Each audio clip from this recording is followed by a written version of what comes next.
जय हिंद आप सभी को। देखिए, ये हमारी एमपीपीएससी 2023 के लिए जो कि प्रीलिम्स दिसंबर में होना प्रस्तावित है, उसके लिए यूनिट 10 यानी एमसी की सीरीज़ की यूनिट 10 की क्लास नंबर 1 है।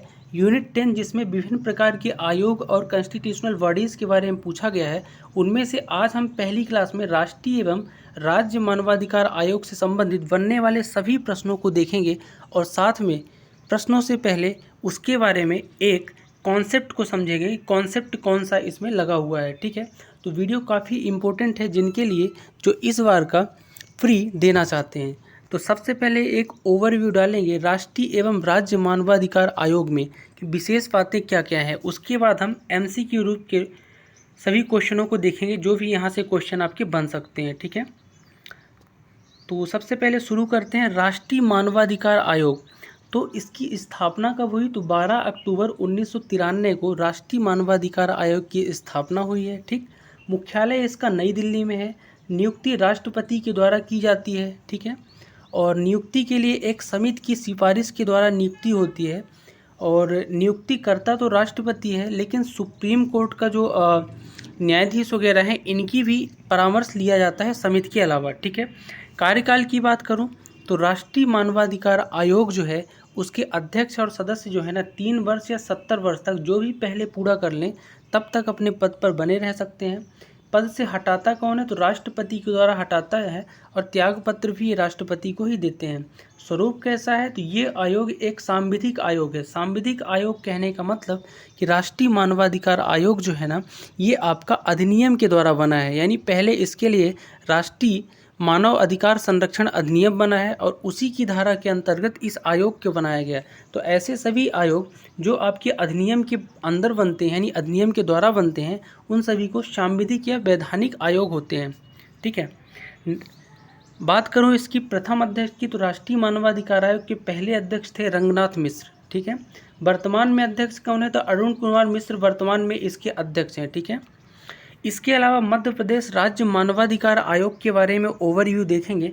स्थापना कब हुई है? तो 12 सितंबर 1995 को मध्य प्रदेश राज्य मानवाधिकार आयोग की स्थापना हुई है, जिसका मुख्यालय भोपाल में है, राजधानी में, जिसको पर्यावास भवन के नाम से जानते हैं। स्वरूप इसका भी सांविधिक निकाय है क्योंकि ये भी मानव अधिकार संरक्षण अधिनियम के द्वारा ही बना हुआ है।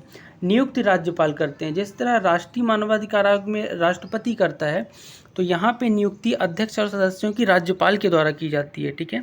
कार्यकाल इनका भी सेम 3 वर्ष या 70 वर्ष का होता है। और प्रथम अध्यक्ष की बात करूँ तो मध्य प्रदेश राज्य मानवाधिकार आयोग के पहले अध्यक्ष थे खलील उल्लाह खां। वर्तमान में अध्यक्ष कौन है? तो मनोहर ममतानी जो है ना ये वर्तमान में इसके अध्यक्ष हैं, ठीक है। अब यहाँ पे हम थ्योरेटिकल क्लास जो है ना थोड़ा सा सभी चीज़ों को देखेंगे अपनी नोट्स के माध्यम से, उसके बाद पूरे एमसीक्यू क्वेश्चंस को देखेंगे। तो इस थ्योरी क्लास को आप ध्यान से समझिएगा, लगभग 5 से 10 मिनट की होने वाली है क्योंकि यहीं से आपके सभी क्वेश्चन बनेंगे। तो शुरू करते हैं। सबसे पहले अपन बात करेंगे राष्ट्रीय मानव अधिकार आयोग की। तो राष्ट्रीय मानव अधिकार आयोग जो है ना इसका गठन कैसे हुआ यानी अस्तित्व में कैसे आया? तो मानव अधिकार संरक्षण अधिनियम की धारा 3 के तहत 12 अक्टूबर 1993 को केंद्र सरकार द्वारा गठित किया गया। अब यहाँ से बहुत सारे प्रश्न आपके बन सकते हैं कि राष्ट्रीय मानव अधिकार आयोग जो है इसका गठन कब हुआ? तो आप बोलोगे 12 अक्टूबर 1993 को हुआ। किस तरह से हुआ? तो मानव अधिकार संरक्षण अधिनियम की धारा 3 के अंतर्गत हुआ। और गठनकर्ता कौन है? तो गठन करता है केंद्र सरकार, ठीक है। ये सब चीज़ें आपको ध्यान रखनी है। आगे आते हैं, अब इसके हम संगठन के बारे में समझते हैं। संगठन यानी कि अध्यक्ष और सदस्य कितने इसमें हो सकते हैं। तो राष्ट्रीय मानव अधिकार आयोग जो है ना इसमें कुल अगर आपसे पूछे कितने सदस्य हैं तो आप बोलोगे कुल 13 सदस्य होते हैं, जिसमें से एक अध्यक्ष होता है और 12 क्या होते हैं? सदस्य होते हैं। अब एक अध्यक्ष तो है लेकिन 12 सदस्य हैं, इनको हम डिटेल में समझते हैं कौन कौन से हैं। तो देखो, सबसे पहले मैं बात करूँ तो एक अध्यक्ष होता है प्लस 2 न्यायिक सदस्य होते हैं, यानी कि आपके जो सुप्रीम कोर्ट या हाई कोर्ट के न्यायाधीश होते हैं न्यायिक सदस्य, और 3 विशिष्ट सदस्य होते हैं जिनको मानव अधिकार के बारे में अच्छे तरीके से विशेषज्ञ हैं, और 7 पदेन सदस्य होते हैं। अब इनके बारे में हम डिटेल में देखेंगे किस प्रकार से पदेन, अध्यक्ष, ये सब कैसी इनकी योग्यता चाहिए, ठीक है। तो सबसे पहले 12 यानी 13 में से हम बात करते हैं पहले अध्यक्ष की। तो अध्यक्ष कौन होगा? तो एक अध्यक्ष होगा जो सुप्रीम कोर्ट का मुख्य न्याय न्यायाधीश या अन्य न्यायाधीश है या रहा हो।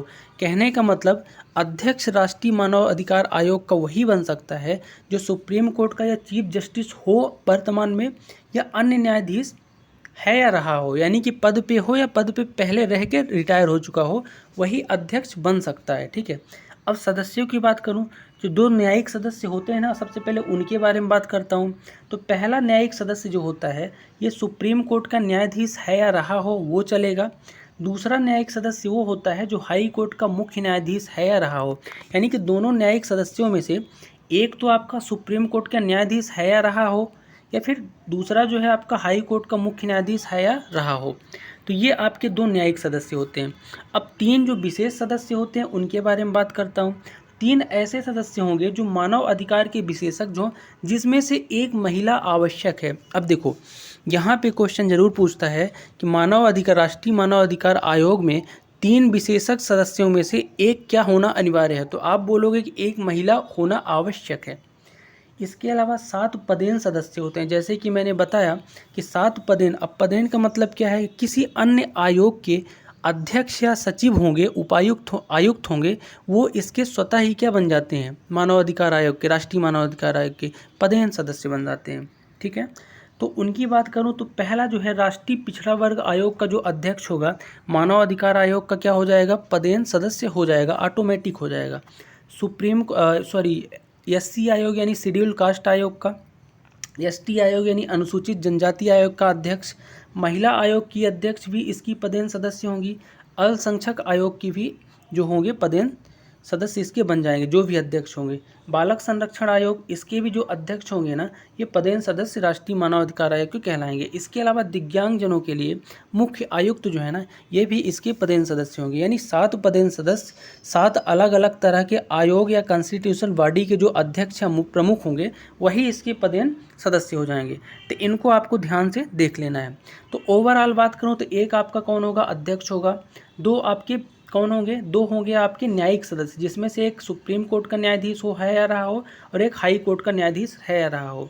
और तीन आपके कौन होंगे, तीन विशेषज्ञ होंगे, जिसमें से एक महिला होना अनिवार्य है, और 7 पदेन होंगे, यानी 7 3 10 2 12 1 13। तो 13 कुल सदस्य हो जाएंगे अध्यक्ष सहित। अगर आपसे ये पूछे कितने सदस्य हैं तो 12 सदस्य हैं, अध्यक्ष सहित कितने हैं तो 13 हैं। ठीक है, आई होप ये चीज़ें आपको बहुत अच्छे तरीके से समझ में आ रही होंगी। अब आगे बात करता हूँ कि इन अध्यक्ष और सदस्यों की नियुक्ति कैसी होती है। तो इन अध्यक्ष और सदस्यों की जो नियुक्ति है ना, ये कौन करता है, राष्ट्रपति करता है। क्वेश्चन आए कौन करता है, अध्यक्ष और सदस्यों की नियुक्ति जो राष्ट्रीय मानव अधिकार आयोग है तो राष्ट्रपति करता है। लेकिन राष्ट्रपति डायरेक्ट नहीं करता, राष्ट्रपति इसको करने के लिए एक विशेष समिति की सिफारिश पे करेगा। एक समिति बनेगी और समिति अपने तरफ से राष्ट्रपति को सिफारिश देगी कि इस पर्टिकुलर बंदे को अध्यक्ष बनाया जाए या सदस्य बनाया जाए। तो अब बात कर लेते हैं कि वो समिति होगी कैसी, जिसकी सिफारिश पे राष्ट्रपति नियुक्ति करेगा अध्यक्ष और सदस्यों को। तो समिति जो है ना, समिति में कुछ प्रमुख सदस्य होंगे और एक अध्यक्ष होगा। तो समिति का जो अध्यक्ष होगा वो भारत का प्रधानमंत्री होगा, बहुत इंपॉर्टेंट है, भारत का प्रधानमंत्री समिति का अध्यक्ष होगा। सदस्य कौन कौन होंगे इनको देख लेते हैं। तो सदस्य होंगे, लोकसभा का अध्यक्ष होगा, लोकसभा के विपक्ष का नेता होगा, राज्यसभा के विपक्ष का नेता होगा, और राज्यसभा का उपसभापति होगा, और साथ में भारत सरकार का गृह मंत्री होगा। तो ये 5 प्रकार के समिति सिफारिश करने वाले सदस्य होते हैं और प्रधानमंत्री अध्यक्ष होता है। तो ये चीज़ों को आप ढंग से रिवाइज कर लेना। यहाँ से क्वेश्चन जरूर पूछता है कि जिस समिति की सिफारिश पर राष्ट्रीय मानव अधिकार आयोग के अध्यक्ष और सदस्यों की नियुक्ति होगी, उनमें कौन कौन शामिल है। तो लोकसभा का अध्यक्ष है, लोकसभा का विपक्ष का नेता है, राज्यसभा का विपक्ष का नेता है, राज्यसभा का उपसभापति है, सभापति नहीं है, उपसभापति है, और भारत सरकार गृह मंत्री है, और साथ में प्रधानमंत्री अध्यक्षता करेगा इस समिति की। इसकी समिति की सिफारिश पे ही अध्यक्ष और सदस्य की नियुक्ति होंगी। अब एक बात यहाँ पे नोट में लिखी हुई है क्या, कि ज़रूरत पड़ने पर राष्ट्रपति CJI यानी सुप्रीम कोर्ट ऑफ इंडिया जो है, उसके CJI जो चीफ जस्टिस हैं उनसे परामर्श कर सकता है। ठीक है, नेक्स्ट है, अब त्यागपत्र या पद से हटेंगे कैसे। अब मान लो इनकी नियुक्ति समिति की सिफारिश पे राष्ट्रपति ने तो कर दिया, अब इनको अगर त्याग देना है या फिर इनको हटाना है इनके पद से, अगर गलत उपयोग कर रहे हैं तो किस प्रकार हटेंगे, उन चीज़ों को समझते हैं। तो देखो, त्याग पत्र तो ये राष्ट्रपति को देंगे अध्यक्ष और सदस्य संबोधित करते हुए, लेकिन अगर इन्हें हटाना है इनके पद से, तब इनको साबित कदाचार के आधार पर सुप्रीम कोर्ट के जांच के पश्चात ही हटाया जा सकता है। तो हटाएगा तो राष्ट्रपति ही, लेकिन साबित कदाचार के आधार पर जब सुप्रीम कोर्ट जांच करके बोल दे कि साबित कदाचार है, ठीक है, तो इसके तहत इनको हटाया जा सकता है। अब इनकी बहुत महत्वपूर्ण चीज़ के बारे में बात करता हूँ, अध्यक्ष और सदस्यों की जो कार्यकाल या पदावधि होती है। तो इनका कार्यकाल या पदावधि 3 वर्ष या 70 वर्ष होता है, जो भी पूरा कर लें। लेट सपोज अगर कोई व्यक्ति 68 साल का है तो 2 साल ही काम करेगा, 70 वर्ष का हो जाएगा, 3 साल नहीं करेगा। या फिर कोई व्यक्ति 50 साल का है, 53 साल तक ही करेगा, 3 साल। तो 3 वर्ष या 70 वर्ष जो भी पहले पूरा कर लें तब तक ये अपने पद पर रहेंगे।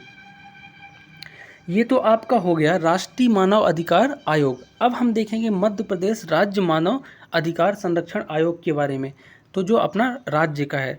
तो इसका गठन कैसे हुआ है? तो राज्य मानव अधिकार संरक्षण आयोग जो है, इसका भी गठन जो है ना, मानव अधिकार संरक्षण आयोग अधिनियम जो है, इसकी धारा 21 की जगह वहाँ जो राष्ट्रीय वाला था ना, वहाँ पे धारा 3 के तहत गठन हुआ था। लेकिन यहाँ पे गठन कैसे हुआ है? उसी अधिनियम की धारा 21 के तहत राज्य सरकार करेगी। वहाँ पे जब हम राष्ट्रीय मानवाधिकार आयोग देख रहे थे तो वहाँ पे केंद्र सरकार गठन कर रही थी, लेकिन यहाँ पे राज्य सरकार करेगी गठन।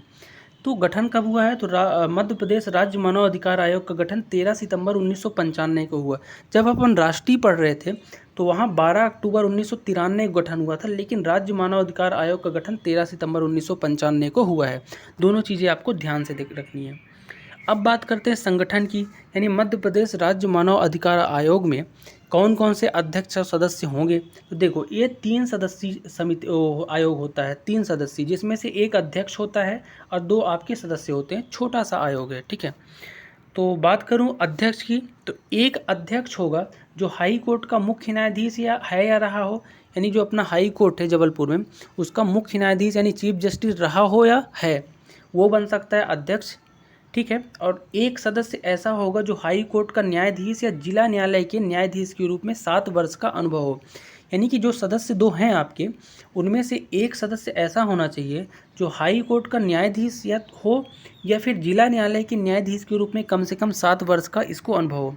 दूसरा जो सदस्य होगा वो मानव अधिकार का विशेषज्ञ होगा। तो इस तरह से एक अध्यक्ष और 2 सदस्यीय टीम है अपनी राज्य मानव अधिकार आयोग। आई होप चीज़ें आप समझ पा रहे होंगे। इसमें से एक नोट है, नोट क्या है कि एक सचिव भी इसमें होगा जो सदस्य में शामिल नहीं होगा, जो आयोग का मुख्य कार्यकारी अधिकारी होगा, ठीक है। इसी तरह से जब राष्ट्रीय मानवाधिकार आयोग पढ़ रहे थे तो वहाँ भी एक महासचिव होगा जो भारत के महासचिव रैंक का अधिकारी होगा, ठीक है। लेकिन ये लोग सदस्य में शामिल नहीं है। कार्यकाल यहाँ भी 3 वर्ष या 70 वर्ष होगा। अब आगे बात करते हैं अध्यक्ष और सदस्यों की नियुक्ति कैसे होगी। तो राज्य का मानव अधिकार आयोग के अध्यक्ष और सदस्यों की नियुक्ति करेगा कौन? तो राज्यपाल करेगा। जब वहाँ पे पढ़ रहे थे राष्ट्रपति नियुक्ति कर रहा था, लेकिन यहाँ पे नियुक्ति कौन करेगा? राज्यपाल करेगा।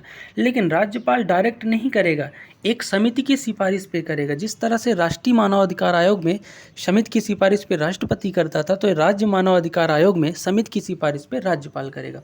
समिति में मुख्यमंत्री होगा जो इसकी अध्यक्षता करेगा, एक विधानसभा अध्यक्ष होगा, एक विधानसभा का विपक्ष का नेता होगा, एक गृह मंत्री होगा राज्य का, ठीक है। अगर राज्य में विधान परिषद है, क्या है? राज्य में अगर विधान परिषद है तो विधान परिषद का सभापति और विधान परिषद का विपक्ष का नेता भी हो सकते हैं, नहीं है तो कोई बात नहीं।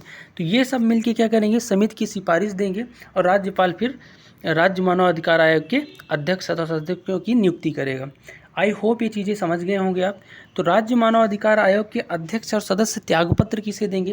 तो त्यागपत्र ये राज्यपाल को देंगे। यहाँ पे बहुत इंपॉर्टेंट चीज़ आपको समझने वाली है। देखो, जब अपन राष्ट्रीय मानव अधिकार आयोग पढ़ रहे थे तो वहाँ पे त्यागपत्र किसको देते थे? राष्ट्रपति को। लेकिन यहाँ त्यागपत्र किसको देंगे? राज्यपाल को देंगे, ठीक है, राज्य का है तो। लेकिन हटाने की बात करूँ तो जब हम राष्ट्रीय मानव अधिकार आयोग पढ़ रहे थे तो वहाँ पे राष्ट्रपति हटाता था साबित कदाचार के आधार पर सुप्रीम कोर्ट की जांच के बाद।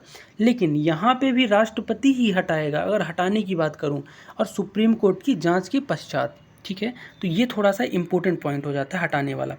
तो ये था हमारी थ्योरी जिसमें हम राष्ट्रीय मानव अधिकार आयोग और राज्य मानव अधिकार आयोग के बारे में संपूर्ण तरीके से चर्चा किए हैं। और आई होप आपको सभी चीज़ें अच्छी तरीके से समझ में आ गई होंगी। अगर समझ में आ गई हैं तो लगभग 30 से 35 प्रश्न हैं जिनके द्वारा हम सभी इस आयोग को कंप्लीट करेंगे। तो उनको देखते हैं और आप प्रश्नों का जवाब देते जाइएगा और लास्ट में कमेंट करके बताइएगा कि इनमें से कितने क्वेश्चन आपसे बन रहे थे। पहला क्वेश्चन देखेंगे कि राष्ट्रीय मानव अधिकार आयोग के संबंध में निम्न कथनों पर विचार कीजिए। अब यहाँ पे आपके पास कथन है, विचार करना है। पहला कथन क्या है कि यह 1990 में स्थापित एक वैधानिक निकाय है। दूसरा है सदस्य पुनर्नियुक्ति के लिए पात्र हैं। देखो मैंने पहले ही बता दिया कि राष्ट्रीय मानव अधिकार आयोग जो है ना, ये 12 अक्टूबर 1993 को क्या हुआ है, बना है, लेकिन यहाँ तो 90 लिखा है, तो पहला कथन तो आपका गलत हो गया। दूसरा है कि सदस्य पुनः नियुक्ति के लिए पात्र हैं। तो देखो सदस्य पुनः नियुक्ति के लिए पात्र हैं, लेकिन किसी सरकारी सेवा में नहीं जाएंगे, केवल इसके अध्यक्ष या सदस्य ही बन सकते हैं। ठीक है, तो दूसरा कथन आपका सही है, तो केवल 2 आपका क्या हो जाएगा, सही हो जाएगा। पहला गलत है क्योंकि 93 में गठन हुआ है। अगला क्वेश्चन है कि उच्च न्यायालय के एक सिटिंग जज या सिटिंग डिस्ट्रिक्ट जज के परामर्श के बाद राज्य मानव अधिकार आयोग के सदस्य के रूप में नियुक्त किया जा सकता है। तो देखो उच्च न्यायालय पे अगर हाई कोर्ट, देखो कहने का मतलब ये है कि अगर आपको हाई कोर्ट के किसी जज को, जो करंट में जज अभी है, और उसको राज्य का आप मानव अधिकार आयोग का अध्यक्ष बनाना चाहते हो या सदस्य बनाना चाहते हो, तो उसकी नियुक्ति किसके परामर्श के बाद आप कर सकते हो। तो उसमें आपको जो परामर्श लेना पड़ेगा ना, संबंधित राज्य के उच्च न्यायालय के मुख्य न्यायाधीश।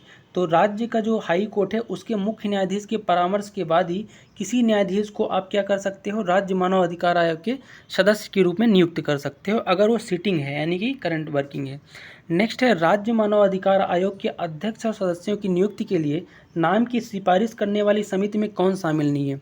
थोड़ी देर पहले ही मैंने बताया कि राज्य मानव अधिकार आयोग जो है ना, इसके अध्यक्ष और सदस्यों की नियुक्ति तो राज्यपाल करेगा, लेकिन राज्यपाल समिति में शामिल नहीं होगा।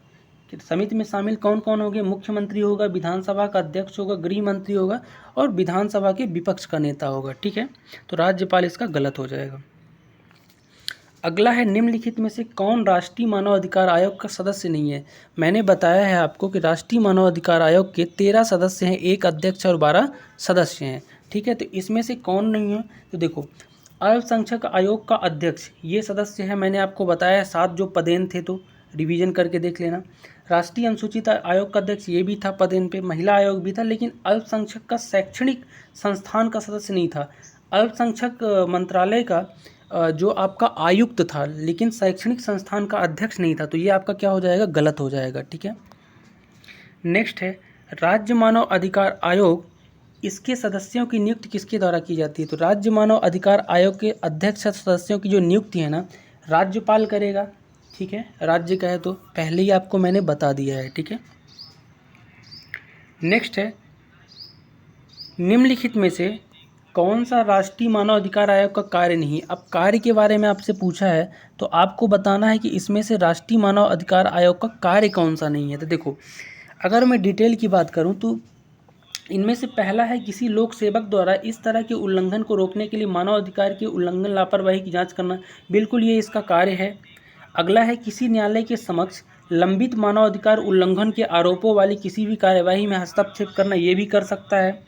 नेक्स्ट है कैदियों के रहने की स्थिति अध्ययन करने, जेलों और नज़रबंदी स्थानों का दौरा करना, ये भी कर सकता है। अब लास्ट वाला जो ऑप्शन है उसको देख लेते हैं क्या है। ये है कि सभी मानव अधिकार पीड़ितों को वित्तीय सहायता। देखो वित्तीय सहायता राज्य सरकार देता है, कौन देता है, राज्य सरकार, ये नहीं देगा वित्तीय सहायता। ठीक है, तो ये गलत हो जाएगा।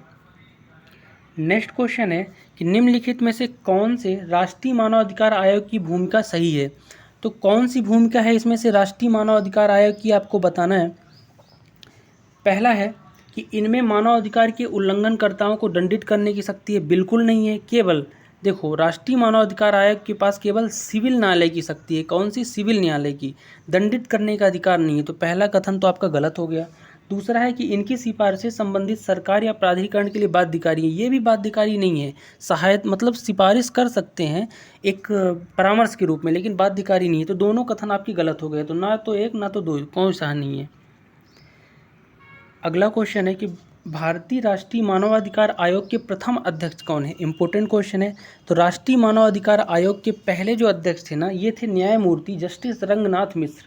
कौन थे, जस्टिस रंगनाथ मिश्र। वर्तमान में कौन है, अरुण कुमार मिश्रा। ठीक है, अगला है राष्ट्रीय मानव अधिकार आयोग और इसके सदस्यों की नियुक्ति किसके द्वारा की जाती है।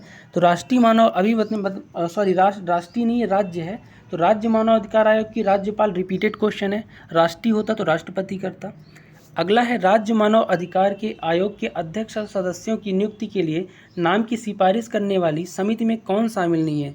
अब राज्य की बात कर रहा तो राज्य मानव अधिकार आयोग की जो समिति बनती है जिसकी सिफारिश पे अध्यक्ष और सदस्य बनते हैं तो उनमें कौन शामिल नहीं है। तो राज्यपाल शामिल नहीं होगा क्योंकि ये नियुक्त करता है। मुख्यमंत्री होंगे, विधानसभा के अध्यक्ष होंगे, गृह मंत्री होंगे और विधानसभा के विपक्ष के नेता होंगे। ठीक है। अगला है राज्य मानव अधिकार आयोग के अध्यक्ष और सदस्यों की नियुक्ति के नामों की सिफारिश करने वाली समिति में कौन शामिल है। तो इनमें से ये बताना है कि जो राज्य मानव अधिकार आयोग के अध्यक्ष और सदस्य होते हैं उनकी नियुक्ति की जो समिति है उसमें कौन कौन शामिल हैं। तो इनमें से राज्यपाल शामिल नहीं है, मुख्य न्यायाधीश नहीं होता, मुख्य न्यायाधीश ये भी नहीं होगा, केवल विधानसभा अध्यक्ष हो जाएगा। ठीक है। अगर आप थ्योरी देख लिए हैं स्टार्टिंग में तो ये सभी क्वेश्चन आपको इजी लग रहे होंगे। राज्य मानव अधिकार आयोग के सदस्यों की नियुक्ति हेतु गठित समिति की अध्यक्षता कौन करता है। तो राज्य मानव अधिकार आयोग के जो सदस्य हैं ना इनकी नियुक्ति करना है तो इसकी जो समिति बनती है ना इसकी अध्यक्षता कौन करता है ये पूछा है। तो मैंने पहले ही आपको बताया है कि इसकी अध्यक्षता जो है ना एक मुख्यमंत्री करता है राज्यपाल की। अगर राज्य का अगर ये राष्ट्रीय होता तो प्रधानमंत्री अध्यक्षता करता उस समिति की सिफारिश वाली की। ठीक है। आई होप आप चीज़ें समझ पा रहे होंगे। नेक्स्ट देखेंगे कि राष्ट्रीय मानव अधिकार आयोग के संदर्भ में कथनों का विश्लेषण कीजिए। आपके पास कथन है, इनका विश्लेषण करना है। ठीक है। आइए देखते हैं। पहला कथन क्या है। पहला कथन है मानव अधिकार आयोग मानव अधिकार के क्षेत्र में कार्यरत संस्थाओं को प्रोत्साहित करता है। ठीक है। तो ये कथन बिल्कुल सही है, ये प्रोत्साहित करता है। ठीक है। अगला है आयोग का काम मानव अधिकार क्षेत्र में अनुसंधान करना है। ये भी सही कार्य है, मानव अधिकार के क्षेत्र में रिसर्च कर सकते हैं। तो दोनों कथन आपके 1 और 2 सत्य हो जाएंगे। ठीक है। नेक्स्ट है राष्ट्रीय मानव अधिकार आयोग का गठन कब हुआ। मैंने थोड़ी देर पहले ही बताया आपको कि राष्ट्रीय मानव अधिकार आयोग का जो गठन हुआ है ये आपका हुआ है 12 अक्टूबर 1993 को मानव अधिकार संरक्षण अधिनियम की धारा 3 के तहत। ठीक है। नेक्स्ट है राष्ट्रीय मानव अधिकार आयोग के अध्यक्ष के विषय में सत्य कथन बताइए। तो राष्ट्रीय मानव अधिकार आयोग का जो अध्यक्ष है इसके बारे में इनमें से कौन सा सही कथन है। तो ऐसा व्यक्ति जो उच्च न्यायालय का मुख्य न्यायाधीश हो या रहा हो तो ये गलत है, उच्च न्यायालय नहीं। राष्ट्रीय मानव अधिकार आयोग का जो अध्यक्ष होता है ना वो सुप्रीम कोर्ट का या चीफ जस्टिस रहा हो या न्यायाधीश रहा हो या है, वो केवल बन सकता है। तो इसमें से कौन सा आपका राइट होगा कि ऐसा व्यक्ति जो उच्चतम न्यायालय का मुख्य न्यायाधीश या अन्य न्यायाधीश रहा हो वही आपका राष्ट्रीय मानव अधिकार आयोग का अध्यक्ष बन सकता है। या फिर इसके अलावा ऐसा व्यक्ति जो उच्चतम न्यायालय का मुख्य न्यायाधीश रहा हो। तो ये दोनों आपका राइट हो जाएगा, बी और सी दोनों। ठीक है। नेक्स्ट है राष्ट्रीय मानव अधिकार आयोग निम्न में से किस अनुमोदन से किसी अन्य स्थान पर भी अपना कार्यालय स्थापित कर सकता है। यानी राष्ट्रीय मानव अधिकार आयोग दिल्ली के अलावा कहीं और भी अपना कार्यालय किसके अनुमोदन से स्थापित कर सकता है, आपसे ये पूछा है। तो केंद्र सरकार अगर अनुमोदन करती है, क्योंकि गठन तो केंद्र सरकार ही करता है, तो केंद्र सरकार अगर अनुमोदन करेगा तो ये अपना कार्यालय कहीं और भी ले जा सकता है। नेक्स्ट है राष्ट्रीय मानव अधिकार आयोग के अध्यक्ष एवं सदस्यों की नियुक्ति एक समिति की सिफारिश के आधार पर होगी। निम्न में से कौन समिति का सदस्य नहीं है। मैंने बताया समिति जो बनती है जिसमें राष्ट्रीय मानव अधिकार आयोग की जिसमें प्रधानमंत्री अध्यक्ष होता है और कौन कौन होते हैं, लेकिन इसमें पूछा है कौन नहीं है। तो लोकसभा का अध्यक्ष तो होता है, लोकसभा के विपक्ष का नेता भी होता है, राज्यसभा का सभापति नहीं होता है, राज्यसभा का उपसभापति होता है। तो ये आपका गलत हो जाएगा, और गृह मंत्री तो होता ही है।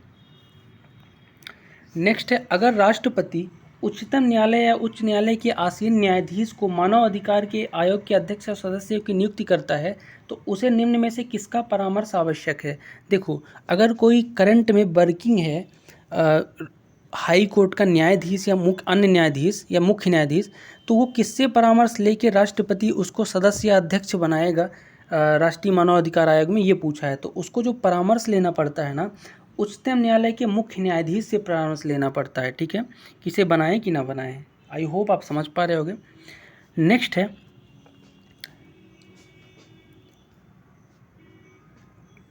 यदि राष्ट्रीय मानवाधिकार आयोग के अध्यक्ष एवं सदस्य को साबित कदाचार के आधार पर हटाया जाएगा तो साबित कदाचार की जांच किसके द्वारा की जाएगी। मैंने पहले ही आपको बताया है कि साबित कदाचार की जो जांच करते हैं ना वो कौन करते हैं, तो वो करते हैं आपके भारत के उच्चतम न्यायालय या सुप्रीम कोर्ट। तो राष्ट्रपति जो है ना, राष्ट्रीय मानवाधिकार आयोग के अध्यक्ष और सदस्यों को हटा सकता है साबित कदाचार के आधार पर, लेकिन सुप्रीम कोर्ट की जांच के पश्चात। तो इसका राइट आंसर हो जाएगा उच्चतम न्यायालय की जांच के पश्चात। नेक्स्ट है, राष्ट्रीय मानवाधिकार आयोग के अध्यक्ष और सदस्यों की पदावधि कितनी होती है? तो 3 वर्ष या 70 वर्ष, चाहे राज्य के हों चाहे राष्ट्रीय हों। नेक्स्ट है, राष्ट्रीय मानव अधिकार आयोग से संबंधित असत्य कथन का चयन कीजिए। तो असत्य कथन बताना है इसमें से। तो राष्ट्रीय मानव अधिकार आयोग के सदस्यों में एक महिला अवश्य होगी, बिल्कुल सही है। जो 3 आपके विशेषज्ञ होते हैं इसमें से एक महिला जरूर होती है, ठीक है। नेक्स्ट है कि राष्ट्रीय मानवाधिकार आयोग के अध्यक्ष एवं सदस्य सेवानिवृत्ति के बाद पुनः नियोजन के लिए अपात्र हैं। तो पुनः नियोजन के लिए क्या अपात्र हैं? तो देखो, पुनः नियोजन के लिए ये अपात्र नहीं पात्र हैं, तो ये राइट हो जाएगा। या अपात्र हटा देना, पात्र कर देना, ये भी सही है। असत्य बताना है, अध्यक्ष एवं सदस्य अपना त्याग पत्र केंद्र सरकार को देते हैं, ये बिल्कुल गलत बात है। अध्यक्ष और सदस्य जो है ना, राष्ट्रीय मानवाधिकार आयोग के अध्यक्ष और सदस्य त्याग पत्र अपना राष्ट्रपति को देते हैं, ना कि केंद्र सरकार को। यही गलत हो जाएगा। अगर राज्य के होते तो राज्यपाल को देते। नेक्स्ट है, राष्ट्रीय मानवाधिकार आयोग किसी भी जेल या अस्पताल के मानवाधिकार के उल्लंघन की जांच किसके पूर्व अनुमति से कर सकता है?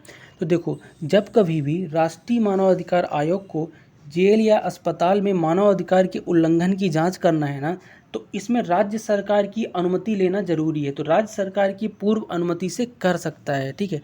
तो याद रखना, इंपॉर्टेंट क्वेश्चन है, राज्य सरकार की अनुमति लेना पड़ेगा। नेक्स्ट है, यदि मानव अधिकार के अतिक्रमण पर कोई वाद किसी न्यायालय के समक्ष लंबित है तो मानव अधिकार आयोग की जांच कैसे होगी?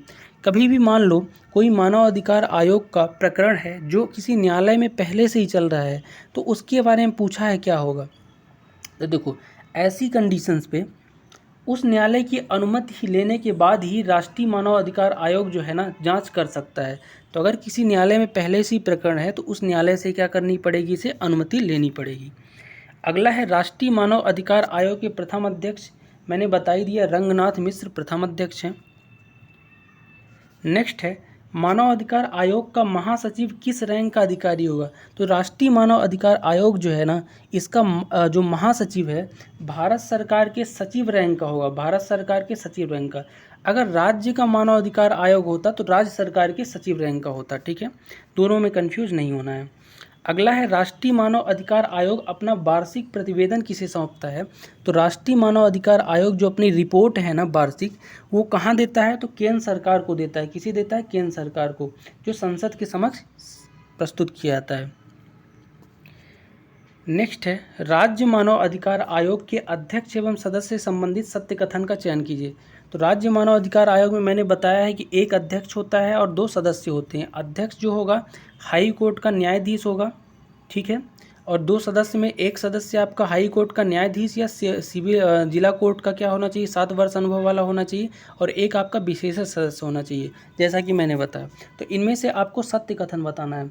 तो एक अध्यक्ष जो किसी उच्च न्यायालय का मुख्य न्यायमूर्ति रहा हो, ये सत्य है क्या? हाँ, बिल्कुल सत्य है, ठीक है।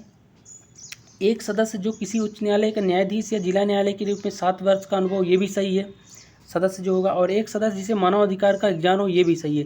तो इसका राइट आंसर हो जाएगा उपयुक्त सभी कथन सत्य हैं। नेक्स्ट है, राज्य मानव अधिकार आयोग के अध्यक्ष एवं सदस्यों की नियुक्ति एक समिति की सिफारिश के आधार पर होगी। निम्न में से कौन उस समिति का सदस्य नहीं है? तो राज्य मानव अधिकार आयोग की जो अध्यक्ष और सदस्य होंगे ना, उनकी नियुक्ति एक समिति की सिफारिश पे होगी, जिसकी अध्यक्षता मुख्यमंत्री करेगा। मैंने बताया ये, उसमें होगा कौन नहीं ये बताना है। तो विपक्ष का नेता तो होता है, गृह मंत्री भी होता है राज्य का, विधानसभा का अध्यक्ष भी होता है, लेकिन भारत सरकार की और राज्य सरकार के किसी भी विभाग का भार साधक मंत्री नहीं होता है। याद रखना, केवल गृह मंत्री होता है और कोई नहीं होता है, तो ये गलत हो जाएगा। नेक्स्ट है, राज्य मानव अधिकार आयोग अध्यक्ष एवं सदस्य को साबित कदाचार के आधार पर किसके द्वारा हटाया जाएगा? तो अगर राज्य के मानव अधिकार आयोग के अध्यक्ष और सदस्यों को साबित कदाचार हो जाता है तो हटाया कौन? तो राष्ट्रपति हटाएगा। देखो, त्याग पत्र ही अपना राज्यपाल को देते हैं, लेकिन हटाने की शक्ति राष्ट्रपति के पास है, वो भी सुप्रीम कोर्ट की जांच के बाद। ये इंपॉर्टेंट हो जाता है। अगला है, यदि राज्य मानव अधिकार आयोग के अध्यक्ष एवं सदस्य को साबित कदाचार के आधार पर हटाया जाता है तो निम्न में से किसके द्वारा साबित कदाचार की जांच की जाती है? तो मैंने पहले ही बताया है कि सुप्रीम कोर्ट द्वारा की जाती है, यानी भारत के उच्चतम न्यायालय के द्वारा, चाहे राज्य का हो चाहे राष्ट्रीय हो। और आज का लास्ट क्वेश्चन देखेंगे कि मध्य प्रदेश राज्य मानव अधिकार आयोग का गठन कब हुआ। तो 13 सितंबर 1995 को मध्य प्रदेश राज्य मानव अधिकार आयोग का गठन जो है मानव अधिकार संरक्षण अधिनियम की धारा 21 के तहत हुआ है। जबकि राष्ट्रीय कब हुआ था, तो राष्ट्रीय हुआ था 12 अक्टूबर 1993 को धारा 3 के तहत। तो ये सभी क्वेश्चन थे और मुझे लगता है कि इसके बाहर कोई प्रश्न आपसे पूछना नहीं चाहिए राष्ट्रीय एवं राज्य मानव अधिकार आयोग से संबंधित। वीडियो कैसा लगा कमेंट करके ज़रूर बताइएगा। मिलते हैं नेक्स्ट वीडियो में, तब तक के लिए जय हिंद।